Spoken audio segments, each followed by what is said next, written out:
Hello friends.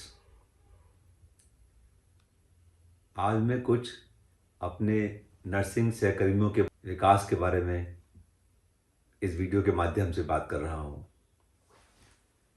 कुछ दिनों पूर्व कुछ मेरे नर्सिंग सहकर्मियों ने मुझसे बात की और मुझसे पूछा कि मैं व्यक्तिगत तौर पे सबसे अच्छी नर्स बनना चाहती हूँ, तो क्या आप मुझे बता सकते हैं मुझे क्या करना चाहिए। तो चलिए, सर्वप्रथम मैं आपको इस वीडियो के माध्यम से आज ये बताना चाहता हूँ कि आपको अपने अंदर कौन सी योग्यताओं पर ध्यान देना है और कैसे उनको निरंतर बेहतर और विकसित करना है। यदि आप यहाँ पर दिए इन आंकड़ों को देखें तो ये बताते हैं कि अमेरिका में जो सबसे बेहतर या सबसे सम्माननीय माने जाने वाला कारोबार है वो कौन सा है। तो इसमें आप देखें कि जो मेडिकल डॉक्टर्स हैं वो यहाँ पर आ रहे हैं। लगभग समझिए 62% व्यक्ति उनको बहुत भरोसे का कारोबार मानते हैं। मगर आप उसके ऊपर देखें तो नर्सेस उसके और अधिक सम्मानीय मानी जाती हैं। ऐसी प्रकार अगर आप इंग्लैंड का आंकड़ा देखें तो यहाँ पर भी चिकित्सक बंधु का आंकड़ा आता है 92%, तो नर्सेस का आंकड़ा आता है 96%। यानी कि नर्सेस डॉक्टर से ऊपर मानी जाती हैं जहाँ तक रोगियों का उनके ऊपर भरोसा है, समाज का उनके ऊपर भरोसा है। मगर जब ये आंकड़ा हम अपने देश के परिप्रेक्ष्य में देखते हैं और यदि हम इस सर्वे के अनुसार देखें तो हम पाएंगे कि सर्वाधिक सम्मानीय प्रोफेशन हमारे देश में माना जाता है आर्म फोर्सेस, आर्मी के लोग। दूसरे नंबर पे आते हैं वैज्ञानिक, तीसरे नंबर पर आते हैं शिक्षक, चौथे नंबर पर आते हैं डॉक्टर और पांचवें नंबर पे आते हैं न्यायाधीश आदि व्यक्ति। ये दुर्भाग्य की बात है कि भारत में यहाँ पर हमारी नर्सों को कोई स्थान नहीं है और यही कारण है कि आज मैं आपसे इस विषय में बात कर रहा हूँ। यदि आप एक नर्स हैं और यदि आपको किसी रोगी को कुछ अपनी सेवा देनी है और आपके मन में सवाल हो कि कैसे मैं हर दिन बेहतर से बेहतर नर्स बन सकती हूँ, तो उसका एक ही जवाब है कि आप रोगी की अपेक्षाओं से अधिक उसकी सेवा करने का प्रयास करें। बस ये मूल मंत्र आप बनाएं तो आप निरंतर सफल और सफलतम होते चले जाएंगे। तो यहाँ सर्वप्रथम मैं आपको बताना चाहता हूँ कि फर्स्ट इम्प्रेशन जो आपका होने वाला है नर्स का किसी रोगी के ऊपर, वो बहुत महत्वपूर्ण है। तो अपने फर्स्ट इम्प्रेशन को सबसे अच्छा कैसे बनाना है। तो मानिए आपकी सेवा में आपके अंडर में एक रोगी भर्ती हुआ। जब वो रोगी से आप मिलने जाएं तो आप स्वयं नर्स और पूरी टीम रोगी से मिलने जाएं और नर्स स्वयं अपना परिचय रोगी को दें। मेरा ये नाम है, मैं यहाँ से मेरा प्रशिक्षण हुआ है, मैं इतना सीनियर हूँ और मैं आपकी सेवा में आज समर्पित हूँ। तो स्वयं अपना परिचय दें और अपना ही नहीं, टीम के हर सदस्य को अपना स्वयं परिचय रोगी को देने दें। और बहुत अच्छा होगा कि रोगी से मिलने जाने से पहले यदि आप ये पता कर लें उसके डॉक्टर से कि रोगी को क्या बीमारी है, कितना गंभीर है, क्या उसका परिणाम होने वाला है, अस्पताल में कितना दिन रहना है। ये सब जानकारी अगर आप रोगी के बारे में पहले से ले लेंगी और जब उससे बात करेंगी तो एक आत्मीयता का स्तर बहुत बेहतर होगा। तीसरी बात, उसी समय आप रोगी को और जो भी रोगी के साथ उसके रिश्तेदार आए हैं उनको भी ये आश्वस्त कर दें कि इस अस्पताल में आने के बाद इन डॉक्टर के द्वारा इलाज होने से आप सही तरह से और बहुत जल्दी ठीक होंगे। तो आइए जानते हैं कि वो कौन से आपके व्यावसायिक गुण हैं, आपकी प्रतिभाएं हैं, जो आपको अपने अंदर विकसित करनी होंगी। सर्वप्रथम, आपकी वार्तालाप करने की योग्यता कैसी है? आपका जो तकनीकी ज्ञान है अपने नर्सिंग के प्रति, वो आपकी योग्यता कैसी है? आपके अंदर कितना आत्मविश्वास है? आपकी कार्य करने की क्षमता कितनी है? क्या आप 2 या 3 मरीज को देख के थक जाती हैं या आप निरंतर कार्य कर सकती हैं? आपका सांत्वना देने का क्या तरीका है? क्या शब्दावली है? क्या भाषा है? क्या भाव है? आपकी जो रोगी को देखभाल करने की प्रक्रिया है, उसके प्रति आप कितने निष्ठावान हैं? तो ये 5 प्रतिभाएं ऐसी हैं जो रोगी निरंतर आपके अंदर भांपता रहता है। कैसे आपको इन प्रतिभाओं को अपने अंदर विकसित करना है? सर्वप्रथम बात करते हैं आपकी वार्तालाप की योग्यता।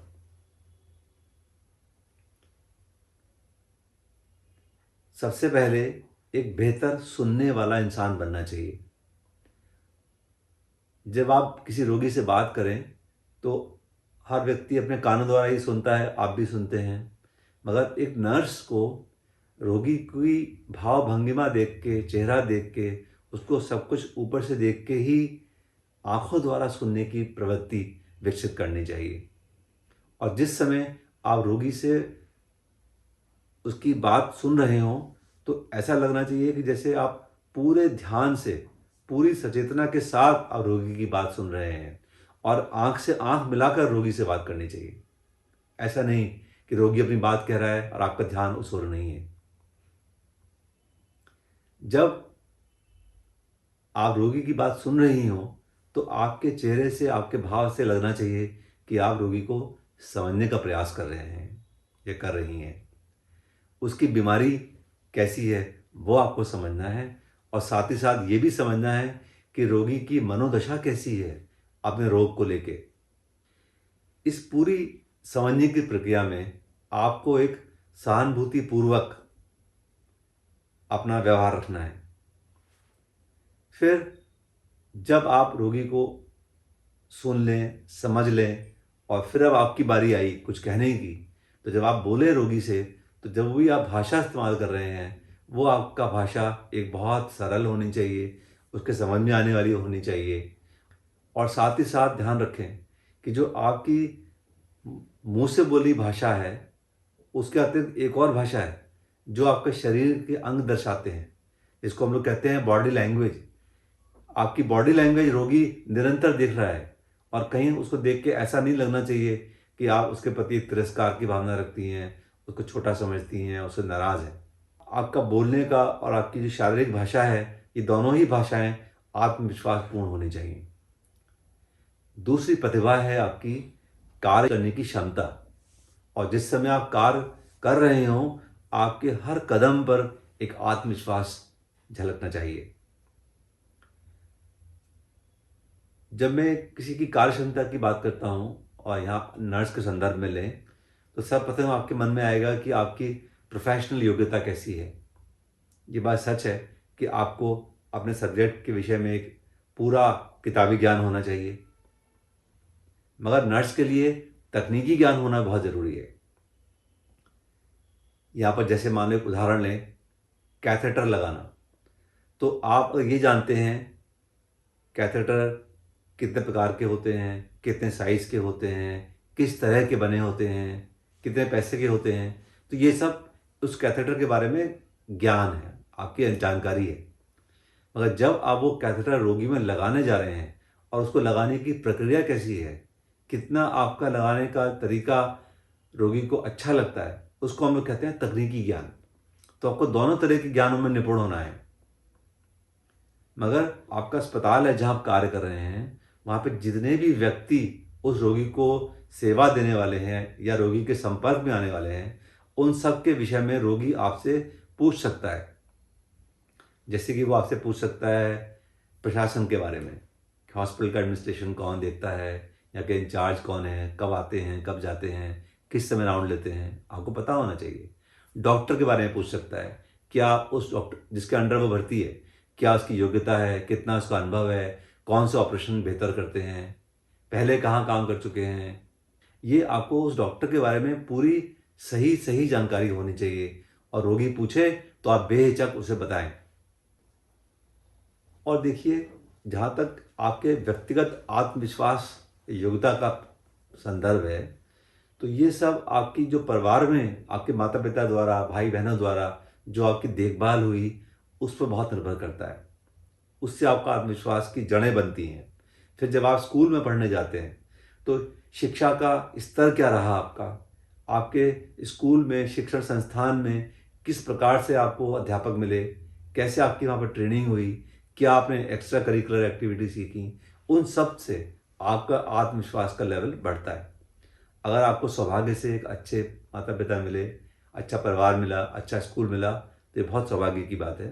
पर किसी कारणवश यदि ऐसा नहीं हो पाया, तो जो बीत गया वो बीत गया। अब आगे आप खुद अपना ध्यान रख सकते हैं और अपने अंदर आत्मविश्वास को निरंतर बढ़ाने के लिए कार्यरत हो सकते हैं।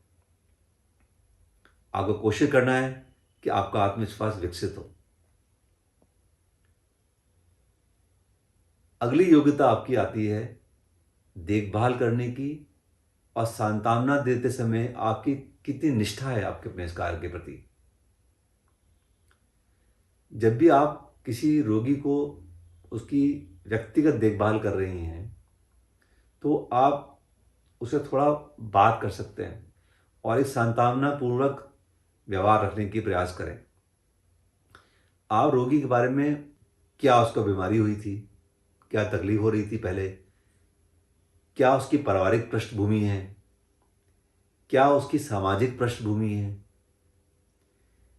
क्या उसकी आर्थिक स्थिति है। ये 3 स्तर से, पारिवारिक, सामाजिक और आर्थिक पृष्ठभूमि के अनुसार ही रोगी की आपसे अपेक्षाएं घटती बढ़ती रहती हैं। हर व्यक्ति से आपको जानना होगा, समझना होगा कि ये इनकी तीनों पृष्ठभूमियाँ कैसी हैं, जिससे कि आप उसकी अपेक्षाओं का आकलन लगा सकें और उसके अनुरूप आप रोगी को अपनी सेवा शुश्रूषा दे सकें।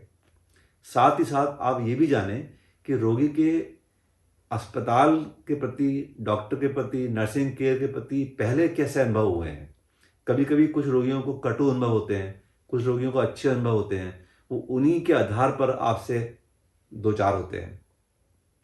तो आपको कोशिश करनी है कि रोगी की धारणा आपके ही प्रति नहीं, चिकित्सक के प्रति, पूरे अस्पताल के प्रति एक अच्छी धारणा बने। फिर अब मैं आपको उदाहरण देना चाहता हूँ। उदाहरण के तौर पर आपकी देखभाल का रवैया और आपकी निष्ठा उसके प्रति, आपका सांत्वना देने का तरीका किस समय वो बहुत महत्वपूर्ण हो सकता है। उदाहरण के तौर पर, क्योंकि मैं एक सर्जन हूँ, तो सबसे पहले शल्यक्रिया के लिए यदि कोई रोगी आपके अंडर भर्ती हुआ है या किसी जांच के लिए भर्ती हुआ है, तो जांच के होने से पहले वो आपसे कुछ जानकारी मांग सकता है। जिस समय उसकी वो शल्यक्रिया चल रही है या जांच चल रही है, उसके दौरान अगर आप वहाँ मौजूद हैं, तो रोगी क्योंकि आपको पहले से जाना समझा होता है, तो आपसे वो कुछ अपेक्षाएं रखता है, कुछ सवाल जवाब पूछ सकता है। और तीसरा, जब आप मरीज वो शल्यक्रिया कराकर लौट आए या जांच कराकर आपके निगरानी में फिर से लौट आए, तो आप उससे फिर से दो चार होना चाहिएगा। जैसे कि मैं आपको बताऊं, शल्यक्रिया या जांच होने से पहले वो रोगी आपसे पूछ सकता है कि मेरा ये ऑपरेशन में कितना समय लगेगा, क्या डॉक्टर खुद से करेंगे, नहीं करेंगे, कोई कॉम्प्लिकेशन तो नहीं होता है, पहले किसी मरीज का ऐसा ऑपरेशन आपने देखा है क्या, कैसा वो रोगी रहा, या उस शल्यक्रिया के लिए डॉक्टर का अनुभव कैसा है, अस्पताल में मशीनें उपकरण ठीक उपलब्ध हैं कि नहीं। ये एक स्वाभाविक प्रश्न है जो कोई भी रोगी आपसे पूछ सकता है। तो आप इनके जवाब लेकर पहले से ही तैयार रहिए अपने मन में, और जब रोगी पूछे तो उसमें आप झल्लाइए मत। उसको जितना विस्तार से हो सके उतने विस्तार से जितने प्यार से हो सके उतने प्यार से उसको बताइए। इसी प्रकार यदि आप उस रोगी के साथ गई हैं जहाँ शल्यक्रिया हो रही है या जहाँ उसकी जांच चल रही है, मानो जैसे उसकी कोई एंडोस्कोपी की जांच चल रही है, तो जांच के दौरान पेशेंट के मन में ढेरों सवाल होते हैं और उसकी एक जो मानसिक स्थिति होती है एक अलग प्रकार से होती है। तो आपको वहाँ पर रहकर उसके साथ रहकर सांत्वनापूर्वक व्यवहार करना है। कोशिश करनी चाहिए कि वो मानसिक रूप से स्थिर बना रहे और डरे नहीं। उसके बाद जब वो रोगी जांच कराकर या शल्यक्रिया कराकर लौट आए आपकी देखभाल के अंदर, तो आप उससे पूछिए कि कैसा उसका अनुभव रहा, क्या हुआ, जो मन में डर था वो गलत निकला कि नहीं निकला, और आप रोगी को पुनः आश्वस्त करिए कि वो आगे चलकर ठीक हो जाएगा। अगली प्रतिभा है आपकी रोगी की कितनी परवाह करते हैं, कितना आपका कंसर्न है आपके मन में रोगी के प्रति। यदि आप रोगी की कोई भी ज़रूरत है, उस ज़रूरत को आप पहले से ही भांप लें और उस ओर अपना कदम उठाएं और उसको कार्य पहले से ही कर दें, तो ये सभी रोगियों को बहुत अच्छा लगता है। ये बिल्कुल ऐसा ही है जैसे कि घर में आपके माता पिता हैं या आपके पति या पत्नी हैं, तो आप उनकी जो आवश्यकताएं हैं उनको पहले से ही भांपते हैं, पहले से ही समझते हैं, आप बिना उनके कहे कर देते हैं। तो ये कहता है कि आप उस अमुक व्यक्ति की परवाह करते हैं, आप उसके प्रति बहुत कंसर्न हैं। ऐसे ही आपको रोगी के प्रति भी कंसर्न होना है। तो अगर मैं उदाहरण दूं, तो जब रोगी आपके अंडर भर्ती है तो आपको निरंतर उसको ध्यान से देखते रहना है। उसके स्वास्थ्य में क्या प्रगति आ रही है ये आपको निरंतर आकलित करते रहना है।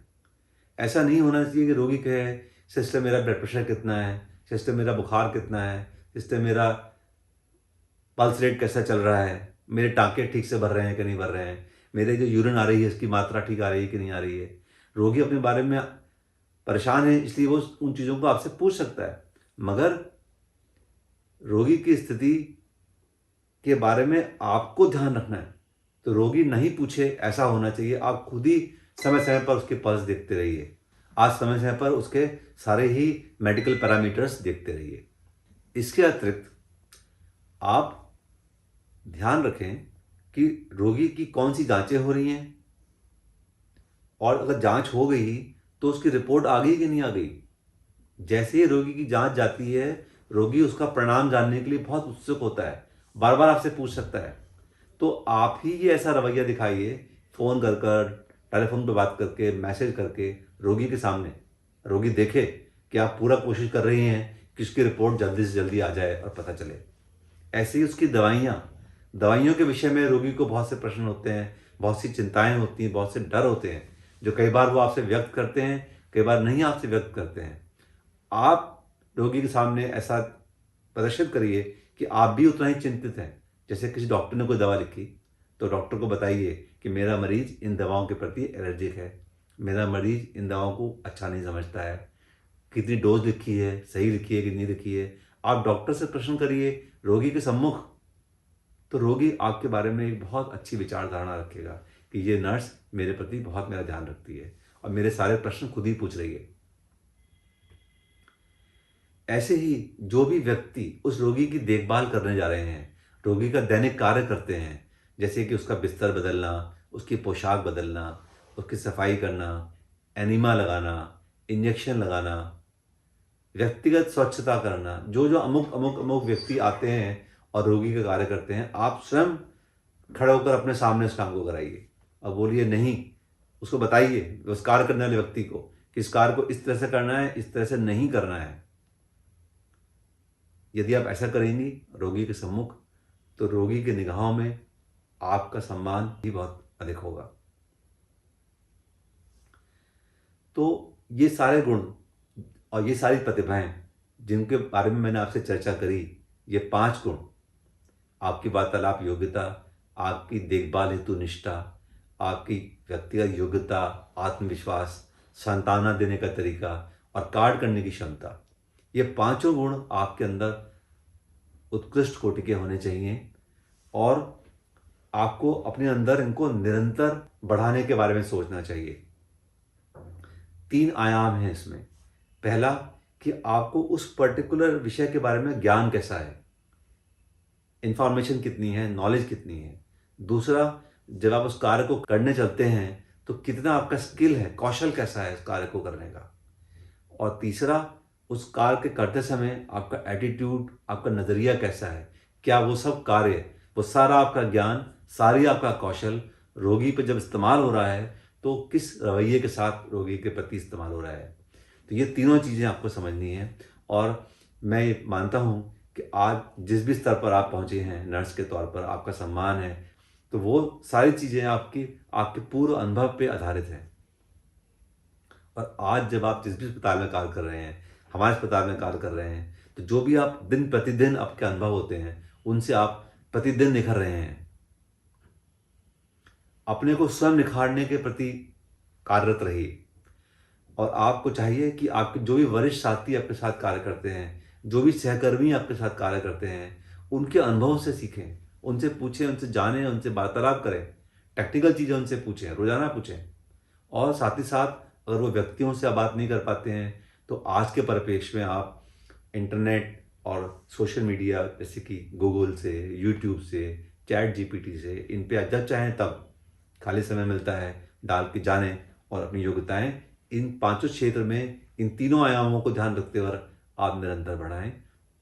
यदि आप ऐसा करेंगी तो मुझे पूरी आशा है, पूरा विश्वास है कि आप बहुत जल्दी एक बहुत उच्च कोटि की नर्स बनेंगी। और आपके संपर्क में जो भी रोगी भविष्य में आएँगे, आपसे लाभान्वित होंगे। और लाभान्वित नहीं, जब वो डिस्चार्ज होकर चले जाएँगे, जीवन पर्यंत आपको याद रखेंगे। ये ऐसा मेरा आपसे वायदा है। धन्यवाद। नमस्कार।